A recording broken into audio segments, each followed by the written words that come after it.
Counters are very important instructions in PLC programming that are used to count how many times an event has occurred. In this video, I will introduce you to counters in Studio 5000 Logix Designer. By the end of the video, you will understand how counters work in general and know the specific counter instructions that are available for the ladder diagram programming language in Studio 5000 Logix Designer. Counter instructions are used to count the number of times an event has occurred and to indicate when a threshold has been reached. Before we look at the specific counter instructions that are available for the ladder diagram programming language in Studio 5000 Logix Designer, let's quickly look at how counters work in general. A counter instruction increases its accumulated value when the rung-in condition of the instruction becomes true. When the accumulated value is equal to or greater than the preset value, which is defined by the PLC programmer, then the counter is done and an output is turned on. A separate reset instruction can be used to reset the accumulated value of the counter to 0. You can also use a counter to, for example, count the number of times that a motor is started to determine when predictive maintenance is required.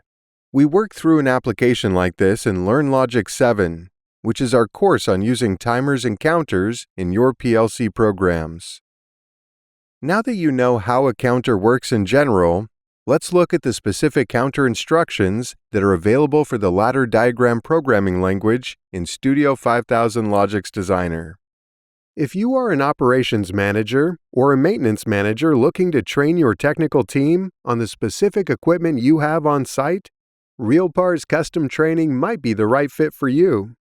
Our instructors can develop custom technical training on topics like PLC programming and troubleshooting, industrial networking, PID controllers, and other subjects related to industrial automation. These classes can be held online with a live instructor, or we can conduct the training on site at your facility using your own PLC panels to train your team. To learn more, you can visit realpars.com/custom-training and fill out the form. You can also find the link in the video description.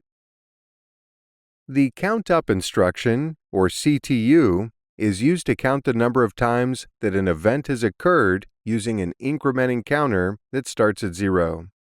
The accumulated value, or ACC, increases every time the rung-in condition for the instruction becomes true. When the accumulated value is equal to or greater than the preset value, or PRE, the done, or DN bit becomes true, indicating that the counter is done. This done bit remains on until the counter is reset with a reset or RES instruction, or the accumulated value is less than the preset value. The count down, or CTD instruction, is used to decrement a counter value. A countdown instruction is typically used with a count up instruction, with both instructions referencing the same tag. When the rung-in condition for a countdown instruction becomes true, the accumulated value, or ACC, is decreased by 1. The instruction's done, or DN bit, is true, while the accumulated value is equal to or greater than the preset value. You might use a countdown instruction to track how many pallets are in a buffer zone. A count up instruction could be used to count how many pallets enter the zone and disable more pallets from entering the zone when it is full. A count down instruction could be used to count how many pallets have left the zone and enable more pallets to enter the zone when there is space available.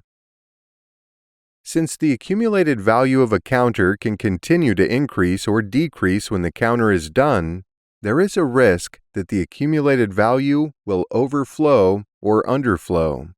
A tag overflows when it increments past its upper limit. When a counter overflows, it flips from being a positive number to a negative number. Since the counter goes from being positive to negative, the accumulated value suddenly goes from being greater than the preset value to being less than the preset value, and the done bit is no longer updated. In contrast, a tag underflows when it decrements past its lower limit. When a counter underflows, it flips from being a negative number to a positive number. Since there is a risk that the accumulated value will overflow or underflow, a counter tag includes an overflow member called OV and an underflow member called UN.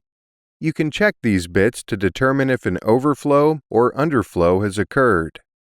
In this video, you learned how counters work in PLC programming in general. You also learned specifically what counter instructions are available for the ladder diagram programming language in Studio 5000 Logix Designer.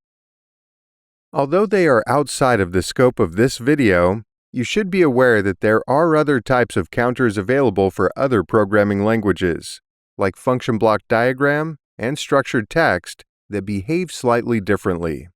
RealPARS members get access to this course and every other course in the Learn Logic series as part of their subscription.